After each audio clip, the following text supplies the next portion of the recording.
All right, we're going to go ahead and add some functionality to our Resident Evil style grid container. All right, so when we set this up initially, we had this box set up where everything had to have a height and a width, and that's just how it worked, right? Even something like this pistol, even though we clearly have two grid spaces open here, and it's leading it to be a little more of an L shape, we still have to use up those two spaces, and we cannot put anything in there. Right. So we got a comment on that video about what about being able to do like T shapes, L shape, zigzag. And I'm going to go one step further and give you the ability to have your own custom shapes in there as well. So we're going to have very, very minimal change happening here. We're going to have as little as possible. And we're going to go from being able to have that to, if we swap over to this scene, as you see, oops, that is not loading the right scene because Godot is weird sometimes. There we go. As you see, we can have custom shapes. Look at that for the AK. We've got straight line for that for the knife. We still have kind of an L shape now for the pistol, which means we can now take our ammo and stick it in that slot if we wanted to. All right, dump the grenade in there. So you can see here we can still have that block pattern taken up if we wanted to. We can also have classic shapes like an L shape, and we can have custom shapes like you see with the AK. All right, so how do we do this? Well, first up, let's edit the item script. And the minimum that we're going to be doing here, we go to the original item. We just had the texture, height, and width here. And of course the texture. The texture being set there on the already, but exposed, we just had the item texture, the width and height. Now, what we're going to do is we're going to have an enum for the item shape, so we can predefine a rectangle, an L shape, a T shape, a zigzag, and then a custom shape, so we know what to do in order to set our grids. We have the height and width still exposed, as well as the texture.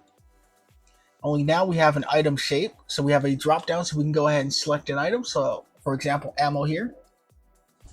If I go ahead and use the zoom in, you can see we still have a width of 2, height of 1, texture is our ammo box, and we're using a rectangle shape, so we can still get the exact same functionality that we had with the original where everything was a box.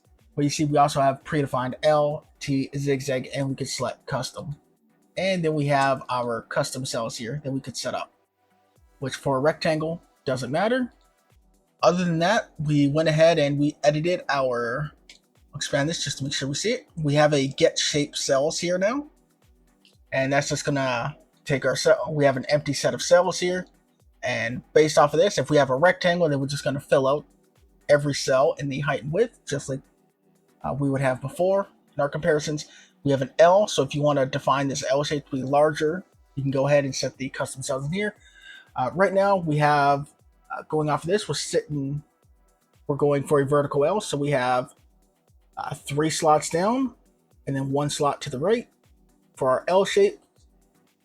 For our T shape, we have 3 across, and then 2 down in the middle for a T shape, and then our zigzag. Boom, boom, right. So we have our zigzag set up. And then custom, it's just going to take whatever we put inside the custom cells and use that for our cells. So, which will allow us to create our own custom shapes. And then we can check if we're not rotated, return cells. Otherwise, we're going to return the normalized cells and rotated cells of 90 degrees, which of course are 2 new functions for us. So there's the rotated 90 for cells. It's not too complicated here. It's fairly simple for us. You see there's only a couple of lines to do the rotation. And normalize is a little longer. So we can check if the cells are empty. Get that min. All right, there you go. There's all the code. You can take a look at it. And that's all we need to do for the items. So at this point, with changing nothing else, if you go ahead and go to your items, like your ammo box now, if you set it to rectangle and set the height and width, for all of your items, it should function exactly the same as it did before at this moment. Now, it doesn't, we need to do a little more for the custom shapes and that, but for the rectangle, it should work exactly like it used to at this point. Now, for the inventory grid, we have to update some functions. So can place is going to get updated a bit. I'll go ahead and do that so you can see the whole thing. See everything, all the changes that we're making here. And you see this where we're using our get shape cells to do our to help us determine on if we can place. Place item function has also been updated. Remove item has also been updated. So obviously it's going to be a little bit different with a different type of footprint going on. Try place can remain the same.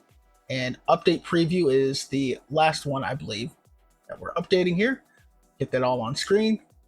Go ahead, pause it if you need to. And you can see I just move over. It's just one character that's off. It's just invalid, right? The D on the end there. But that's it. Everything else can remain the same on our system. Now, if you want to set this up, for example, the pistol is not using an L shape just because the L shape would be vertical, remember? So if I come in here and I just set this to a default L shape, just for testing us, I can grab the pistol and you can see it's shaped like that. That's not the shape of our pistol, which is why we need to use a custom shape here. You can see it there, and you can see the rotation works perfectly fine. Now, if we were to set this to, let's say, a T shape, you can see there's our T shape that we predefined.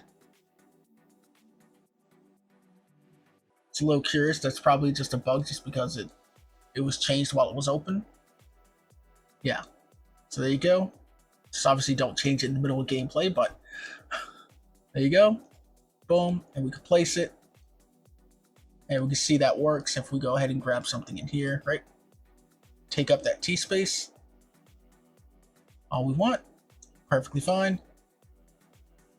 And if we go in and if we do the zigzag on our pistol, you can see what that shape looks like. There you go. You can rotate it, right? So if you have something that are any of these predefined shapes, fantastic. If you want to add your own custom predefined shapes, you can easily just add it in there. Just add it to the enum, update the match to define the cells of your predefined shape. But like I said, the pistol doesn't work. So what I do for this, so we can't use an L shape for this, I line it up here. Let's see, 0, 0, 0, 1, 0, 2. And we have 2 empty, and then that gives us 2, 1. So 0, 0, 0, 0, 1, 0, 2, and 2, 1. So I'm going to go to custom, and that's where I set up here in my custom cells, 0, 0. I have a 1, 0, 2, 0, and a 2, 1. So now with using those custom cells, we have the correct orientation of our L for the pistol. And the AK, same thing, it's just more cells set up.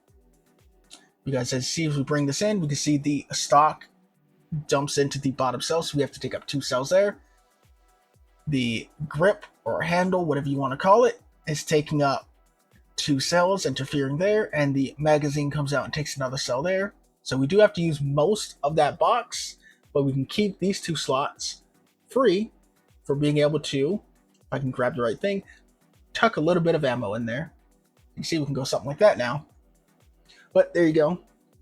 Just making those small updates to our 2 scripts, and we can now support any shape that you want for your grid, any shape for your items. All right, that's it. Take care. Have yourselves a good one, and I'll see you guys next week.